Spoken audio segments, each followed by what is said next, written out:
Join me, Dr. Diane, as I reframe what it means to thrive in midlife. Subscribe now. Your session starts now. Welcome back, dear listener. Before we start, I aim to create a community of middle-aged women here, but I need your help. What should we call ourselves? I joked in my last episode about the whales and my reference to the pod as it relates to the whales, but if you have an idea for what we should call this community, leave it in the comments. Some people call them like the menopause, but help me come up with a name, and I'd love it if you left a comment on YouTube. Now, I also suggested that you take me on your fart walks. What do I mean by that? So, another woman had coined the term fart walk, meaning a walk after dinner, where sometimes, you have a little gas. A friend of mine who I hike with regularly, she would always make fun of me because I am just a tutor. And I would blame it and call it barking spiders, but I think it's a fun way to go for a walk, get some information. Now, this week's topic, I'm really personally excited about. It's called relationships. They're not one size fits all. All of it relates to attachment theory, which is a subspecialty of mine. So forgive me ahead of time if I get super excited about this topic, because attachment styles are my jam. In fact, it's attachment theory that's the only theory that you need to understand your children, your spouse, dating issues, even your best friend. There is a lot to unpack. Attachment theory is the reason why I got on social media in the first place. Have you heard of the book Attached, written by Amir Levine and Rachel Heller? It's a good read if you haven't read it. It's all about attachment theory, which has been around, and I'm going to get to that, for decades. But this book was published in 2010, and it is now an oldie but a goodie. I'm going to link it below. Make sure to stay to the end because I want to give you the formula for how you can have more success in all your relationships. But let's talk about word on the street, the cultural context. What are people talking about when it comes to attachment style? Most people love the topic. Some people confuse love styles with attachment styles. But sometimes people can use their attachment style as an excuse. Oh, it's my anxious attachment. Oh, they're avoidant. I'll never date another avoidant again. And there's myths out there. I always like to bust these myths. Like for starter, let me give one myth. Trust your gut, right? That sounds like harmless advice. Trust your gut, right?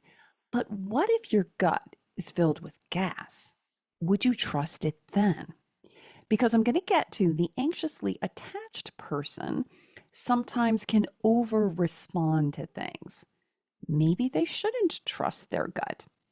Or what about one of my favorite dating quotes? You'll know when you know. Okay, this is a myth. Because if you are an avoidant type, you've never known or you never had that feeling. So you know when you know wouldn't work for the avoidant person. Now, even if you're a secure person, and by the end, you'll understand all four of these types, but in a best case scenario, there's this idea that love will find you when you're not looking for it. Another myth. Because the only thing that happens when you're not looking is that you get hit by a bus or you never leave your home. The only person you're going to meet is what, an Uber Eats person or a handyman? Personal story. Let me tell you why attachment style is so personally interesting to me. Not only is it professionally interesting for my clients, my single clients, and my couples, but I married later in life and I was single for a very long time. I was engaged early. I was supposed to be married at 24, but then I was single from 26 to 41 when I met my husband. But during that period of time, I went to count them, 7 different therapists, right? I'm a therapist myself. I'm looking for a little help and I believe in therapy. And not a single therapist that I went to, though. And these were highly educated people in the Bay Area. ever said, Diane, you have an anxious attachment style. No wonder you're struggling. But I wished I had known this. This is why it's so crucial to know. Because Dan Siegel, who is a famous therapist, I love this term. He said, you have to name it to tame it. I didn't name what my problem was, so I didn't know how to tame it either. This is why it's so important to understand what the issues are, because if I could have named my anxiety what it is, I could have tamed it. I'm a cognitive behavioral therapist. I could have helped myself even with my own anxiety, but I didn't know how to wrap my name around it. It kind of reminds me a little bit of issues in menopause, right? We have these misconceptions. We don't know what it is we're going through. We have to name it as a loss of estrogen, a hot flash, a mental health issue, depression, anxiety. We have to be able to have words for these things so then we know how to handle it. Because for me, I really do think I would have suffered a lot less. And then knowing about attachment theory for me has been one of the most illuminating things and helpful in my own marriage. Now, I can understand that my dad was more the avoidant type, my mother more anxious, and I don't blame them. I simply see that I was a reflection of the family that I grew up in. And then you learn not to take things so personally because you can understand your own and someone else's attachment style. Okay, let me give you a little bit of history on the theory. Dr. John Bowlby is the founder of attachment theory. Who was he? Well, he was a developmental psychologist and a psychiatrist in the 1950s. As I said, this has been around for decades. Now, Dr. Bowlby himself was raised by a nanny, and then his nanny left, and he suffered what he equated to like the death of a parent. And so he understood that it wasn't just the parent, but a primary caregiver that was in a crucial role. Then Dr. Bowlby professionally went on to study orphans at the end of World War II. He wanted to understand how not having a parent impacted romantic relationships later in life.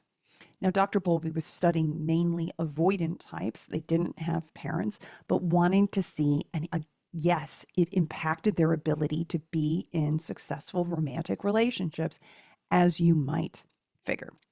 Okay, but his work has been profound because he understands how important it is to attach with the parent in the first 2 years of life in particular. And his work has expanded to helping mothers, for instance, stay with their premature babies because bonding is more important. Back in the day, you had a preemie baby, you went home, left the baby, but now we understand, especially under stress, how important it is for that child to be with their parent. Okay, so attachment theory is actually called attachment science. Why is that? Because it can be measured in a laboratory setting. Now, you can go to my website where I have more information about this, but I'll tell you in a nutshell. So, Mary Ainsworth, who was the student who came after Dr. Bowlby, she said, I want to understand how many types of people there are. And Dr. Bowlby was saying, well, we need to watch infants interacting with their parents. So, what they did then is they went to the homes of these children, 18 to 24-month-old, with the parent, of course, and saw them interacting, quote unquote, in the wild. But the problem was here that there was not a stressor that they were responding to. So, the crucial thing in attachment theory is that only under stress will you see a person's true attachment style. So Dr. Ainsworth, the student of Dr. Bowlby, created a brilliant experiment called the strange situation. And if you've ever had children yourself, you know children respond to strangers as a threat. So what she did is this experiment. She brings the children, again, 18 to 24-month-old, with their parent into a laboratory setting and create this environment where in a 20-minute experiment, there's 8 different scenes where a stranger comes into the room with the parent. We see how the child responds. But what's brilliant here is it's not just the behavioral thing. So they're behind a two-way mirror. Experimenters are coding all the behavior of the parent and the child. But what was fascinating is not only were they doing behavioral observation, they were recording cortisol levels, which is stress, in the child's saliva and heart rate to understand how stressed out that child was. Now, so there's this, again, experiment. Stranger comes into the room. You see how the child responds to that. Does the parent calm the child down or not? Then what happens is the experimenter calls the parent out of the room, leaves the child alone with the stranger, again, very stressful, then comes back into the room. That's what's considered reunion behavior. The parent gets called out a second time, comes back into the room. Then the child and the mother are in the room alone, and then the stranger leaves, and we see what happens after that. So I want to go over the results because this is what you need to know. People are not one size fits all. There are 4 different main types, and then there's gradations in those types. So the first type they found was called anxious ambivalent. A hallmark of this type is a parent who already has established that they were there sometimes, but not others. Now, in the strange situation, the stranger comes into the room, the child gets very upset. We know this by cortisol levels, heart rate. They can't seem to calm down. Think about a child who has separation anxiety. You drop them off at school, they're temper tantruming, they are really upset and can't calm down. Then they're alone with the stranger, stressed out, which is normal. But then the parent comes back into the room. The child sometimes does what we call protesting behavior, like throws a toy, hits the parent. It's like they're saying to their parent, I cannot believe you left me again. This is where we begin to see the abandonment wounds. Remember, this is by age 2. Okay. Now, how does this person look as an adult? Fast forward, because we're going to get to. This is from cradle to grave. Your attachment style, unless you work on it, is something that you're going to have for a long period of time, and it's going to come up in your adult relationships. Now, this is where it gets interesting because anxious ambivalent to me is not exactly summarizing who this person is. I developed my own quiz for attachment theory. I'll get to that later. But I renamed all the types, and I would call this person nervous. It's because their nervous system is very sensitive. So I would call them nervous Nora or Nick. Okay, does that make sense? Because they need consistency. And if they don't get it, they get cues from their nervous system to be upset. Okay. But the other fascinating thing is in adulthood, we've learned key messages.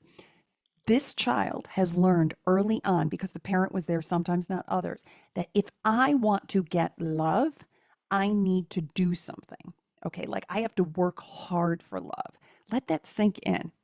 Think about it, because if this is you, you've had parents who are there for you, sometimes not others, you might be attracted, even though you want consistency, you might be attracted to that which is familiar to you because that's what love was. Okay. And we seek repetition, compulsion, something that we were accustomed to.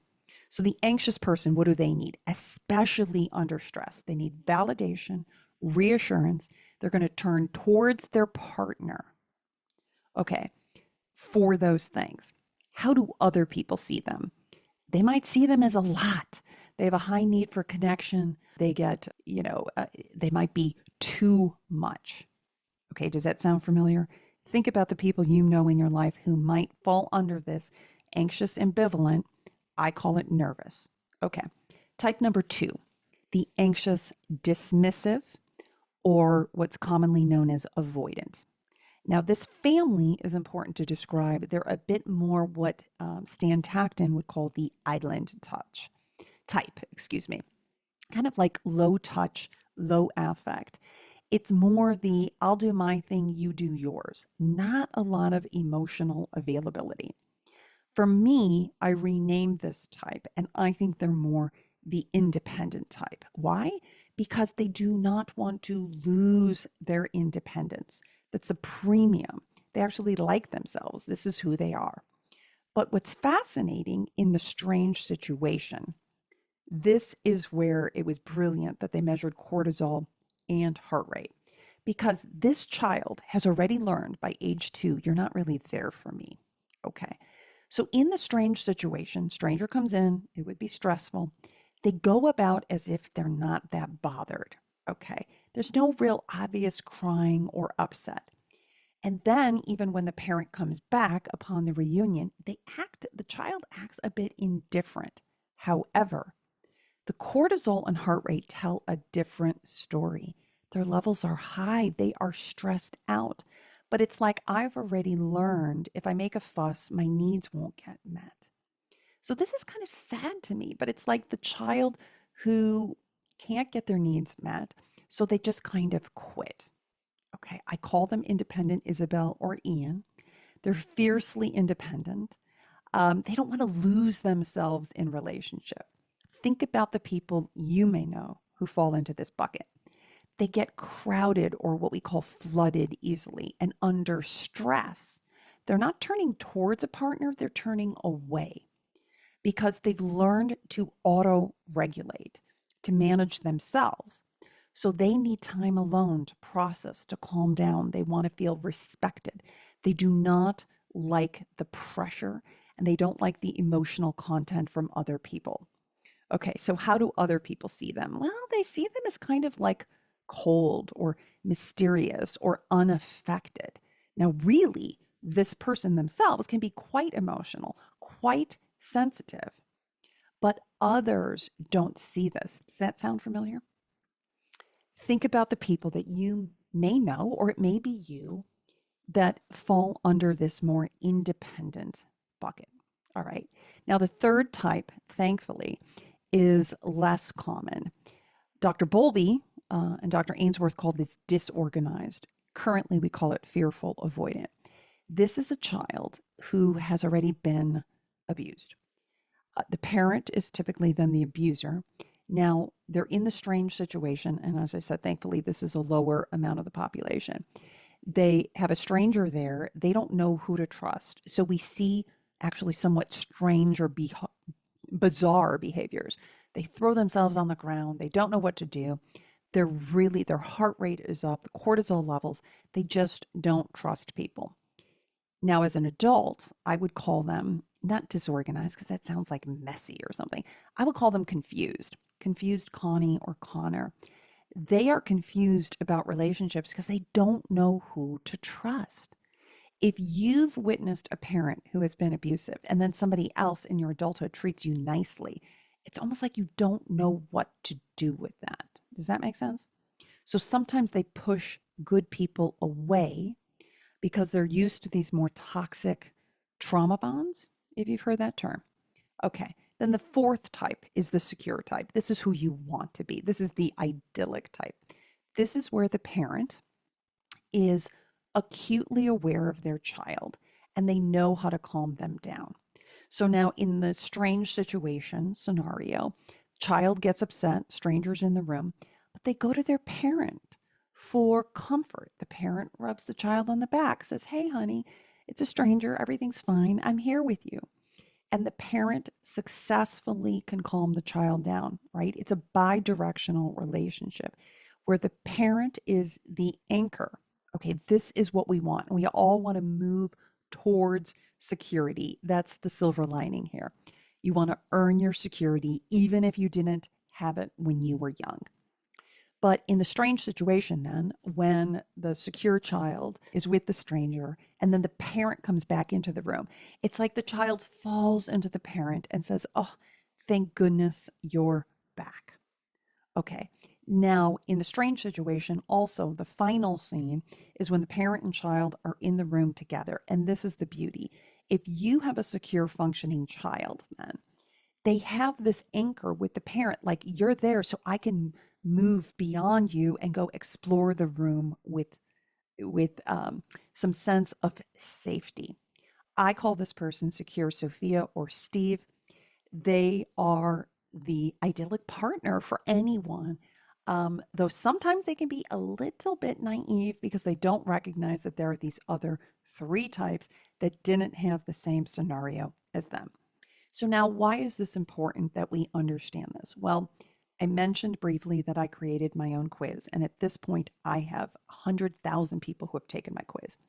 But here's the thing, as a researcher and a psychologist, I go to conferences all the time, right? We need our continuing education credits. I go to these family conferences, couples conferences, and I would always ask, like, what are the statistics? Because John Bowlby said that 50% of the population was secure.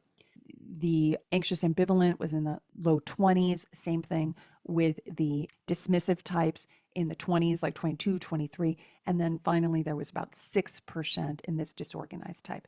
I don't know about you, but I said to myself, there's no way that 50% of the population is secure. And sure enough, my statistics say that 46% of the people are the anxious type, the nervous type. Another 23% are the independent type. 6%, similar to Dr. Bowlby's findings, were the confused type, leaving, what is that, only 23% is the secure type. Okay, so what's important? This one tip I want to tell you of all of this. We are all like tea. You don't know who someone is until you put them in hot water, because it's only when you're in hot water or under stress that we see someone's authentic style. Okay, I mentioned you can figure out who your friends are, who your children are. You're not going to know until you see them in a stressful situation. Are they responding with abandonment fears? Are they responding with being flooded? Okay, that's your question and your main difference. What does psychology say? I mentioned it's from cradle to grave. Now that sounds depressing, but in therapy, why we have to name it to tame it is that we can move towards security. If you're in a healthy relationship, you can earn your security. You can also do that through therapy by understanding some steps and models. I have a program for people to help them move towards security. But the romantic partners in our life evoke our attachment style. What does that mean? Because it's like I have this attachment with my parent and then I transfer that onto a partner. I usually don't show friends as much my anxious attachment style. It's going to be like the guy that I'm interested in. Did he call me back? I'm going to get anxious about that as opposed to my friends. Are they going to call me back? So you see, that's why we want to understand who you are. Okay, you have to know who you are in order to figure out also your partner. And what's fascinating about attachment styles, and when I'm looking at a couple, I'm looking at both people, right? Who were you as a baby? What are your issues? And how is that affecting your relationship now? Okay, opposites attract. Have you heard that? Opposites attract, but can also attack. And one of the most common types that you should know is that the anxious person is attracted to the avoidant person. Why? Because I said earlier, remember, if I had inconsistent love, then I'm attracted to that because that feels like love. And oftentimes from the beginning, the avoidant person might show up looking secure because lots of people look good at the beginning. But then they get flooded, they pull back, the anxious person feels abandoned, and then there's a vicious cycle that continues. I'm going to take a breath here. A lot to digest. Okay, again, you want to understand who you are in hot water, who your friend is, who your partner is in hot water. So let me land this by talking about how can we reframe relationships. People are not one size fits all. This is not a t-shirt that fits everyone. You don't know who somebody is. This is why dating is hard. People can fake good only after time, and you've seen somebody, again, in hot water. So here is the guide that I want to tell you is going to save you a lot of effort and energy. The most significant mistake people make is using what we call the golden rule. The golden rule is do unto others the way you want to be done unto. But the problem is your partner's not you. You think, okay, if I'm anxious, I would contact them, give them details for where we're going, etc., because you want to know the details. You're using the golden rule. But that doesn't work with somebody who's different than you. If they're like you, maybe that could work. Try what we call the platinum rule. The platinum rule is do unto your partner the way they need to be done unto. So if they need space and distance, give them that. If they need closeness, give them that. It comes down to meeting unmet needs. Okay. Let me summarize. Nothing is more complex than another human being. Whether you're romantically involved or in a friendship, but your attachment style is not an excuse, or it's not a diagnosis either. This is not in what we call the DSM-5, meaning our diagnostic statistical manual. It is basically a template, helps you understand yourself, your partner, your friends. If you want more information, I have a quiz, a free quiz.